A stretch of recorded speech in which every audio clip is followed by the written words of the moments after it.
नमस्कार। सर छोटूराम जयंती की आपको हार्दिक शुभकामनाएं।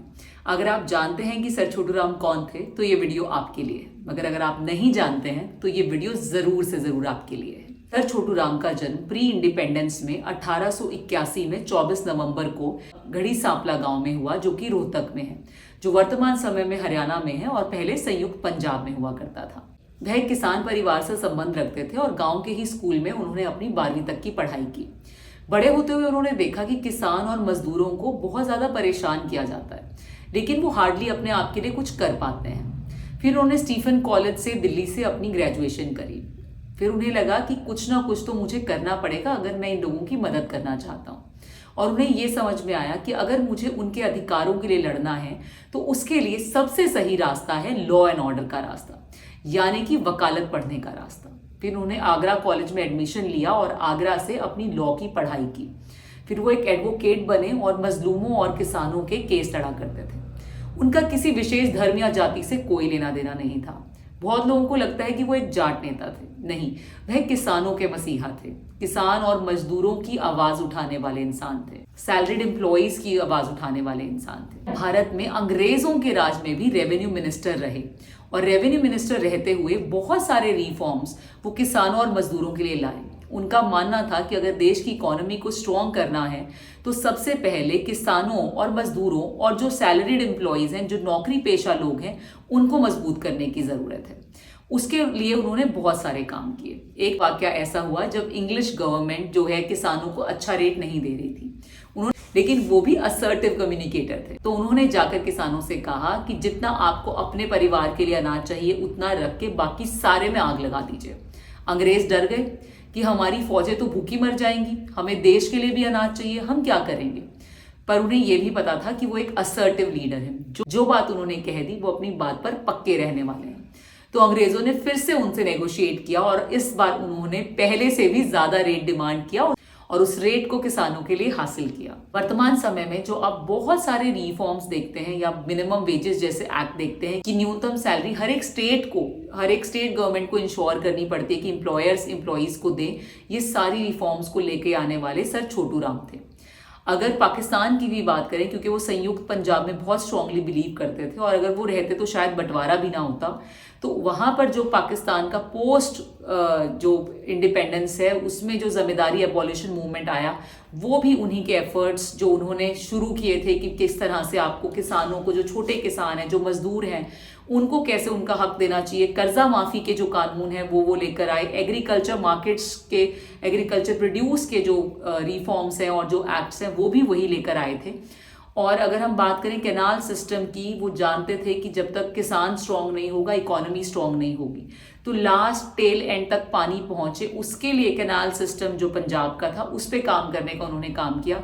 और आपको ये जान के हैरानी होगी कि भाखरा नंगल डैम जो आज वर्तमान समय का देखते हैं, जिसका निर्माण 1948 से लेकर 1963 तक हुआ, उसकी नींव, उसकी जो सोच है, नींव नहीं कहूंगी पर उसकी जो कंसेप्चुलाइजेशन है, उसका जो आइडिया है, उसका जो एक कंसीव करा जो आइडिया, वो सर छोटूराम ने करा था। हालांकि 1945 9 जनवरी को लाहौर में उनकी डेथ हो गई थी। तो आप सोच सकते हैं कि 48 में जो प्रोजेक्ट भाखरा नंगल डैम का शुरू हुआ था, वो 45 से भी पहले वो उसकी पूरा ग्राउंड वर्क वो उसका करके गए थे कि किस तरह से वो डैम बनना चाहिए, उस डैम को बनने से क्या क्या प्रॉफिट होगा। और सतलुज पे जो डैम बना वो भी वो बना के गए थे। और उसके बाद उन्होंने भाखरा नंगल डैम का जो है कंसेप्चुलाइजेशन किया था कि इस डैम को बनाने से इरिगेशन को, एग्रीकल्चर को, किसानों को कितना फायदा होने वाला है। और जो एक भुखमरी का एक बार एक डर आ गया था, जो हरित क्रांति आनी थी, वो इन सब चीजों की वजह से ही आई। अदरवाइज अगर उनके एफर्ट्स ना रहते तो आज जो हम ऐसे इलाके सुनते थे बचपन में कि जहाँ कभी पानी गया ही नहीं था, हमारे पेरेंट्स जब बताते हैं, वहां तक भी पानी पहुंचाने वाले सर छोटूराम हैं। अनफॉर्चुनेटली आज पाकिस्तान का पंजाब कह लीजिए, इंडिया का पंजाब और हरियाणा कह लीजिए, बहुत कम बच्चे ऐसे हैं जो सर छोटूराम के बारे में जानते हैं। हमारे जैसे सैलरीड एम्प्लॉइज भी जो हैं उनको भी नतमस्तक होना चाहिए इस पर्सनैलिटी को, क्योंकि जितने भी आपकी आज लीव की पॉलिसीज हैं, वेजेस की पॉलिसीज हैं, वेलफेयर के स्कीम्स हैं, वो सारे HR और लेबर लॉज भारत में इंट्रोड्यूस करने वाले भी सर छोटूराम थे। उनके बारे में एक और किस्सा है जहाँ पे एक मजदूर का या एक किसान का मजाक कोर्ट में उड़ाया गया कि ये तो तुम्हें सजा होगी भैया, ये तो जमींदार जो है वो उसका हक है, वो तुम्हें सजा करवाएगा। तो उसको मजाक में किसी ने कहा कि यार सर छोटू राम तो लॉज बनाते हैं ना, जब उनसे लॉ बनवा ला, अगर उन्होंने लॉ बना दिया इसके अगेंस्ट तो तू बच जाएगा। जब सर छोटू राम तक ये बात पहुंची तो उन्होंने इसको सीरियसली, लिटरली सीरियसली लिया और उन्होंने वो रिफॉर्म्स बनाए जिसकी वजह से जो है जमींदार जो है वो छोटे किसानों को या मजदूरों को एक्सप्लॉयट ना कर सके, और कर्जा माफी के कानून बनाए। तो उन्होंने बहुत सारे ऐसे काम करे। उन्हें कोई ये नहीं था कि मैं हिंदू मुस्लिम या सिख कम्युनिटी के साथ खड़ा हूं या मैं जाट नॉन जाट के साथ खड़ा हूं। वो किसानों के, मजदूरों के नेता थे। वो किसान और मजदूर चाहे किसी भी भाषा के हों, किसी भी प्रदेश से आए हों, तब तो प्रदेश तीनों ही अलग अलग भी नहीं थे, पंजाब ही था। तो उन्हें कोई मतलब नहीं था कि आप किस जाति से हो, क्या लैंग्वेज बोलते हो, आप बागड़ी बोल रहे हो, हरियाणवी बोल रहे हो, पंजाबी बोल रहे हो, तो उनको इन चीज़ों से कोई मतलब नहीं था। उन्होंने उन सब लोगों के लिए काम किया। तो हमारे इतिहास के बुकों में हमें अनफॉर्चुनेटली बहुत सारे अच्छे लोगों के बारे में बताया या पढ़ाया नहीं जाता है।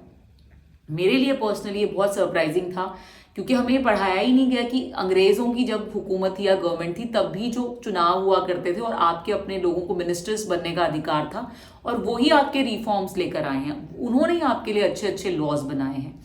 तो नतमस्तक है हम ऐसी पर्सनालिटी को कि एक छोटे से गांव में जन्म लेकर भी उन्होंने शिक्षा के प्रति अपनी जागरूकता की वजह से इतना वो अपने आप को सशक्त बनाया उन्होंने कि एक विदेशी गवर्नमेंट जो आप पे राज कर रही है, एक अंग्रेज गवर्नमेंट जो राज कर रही थी, उसके बावजूद उन्होंने इतने लॉज और इतने अच्छे अच्छे रिफॉर्म्स जो हैं वो एम्प्लॉयज़ के लिए, किसानों के लिए और मजदूरों के लिए बनाए।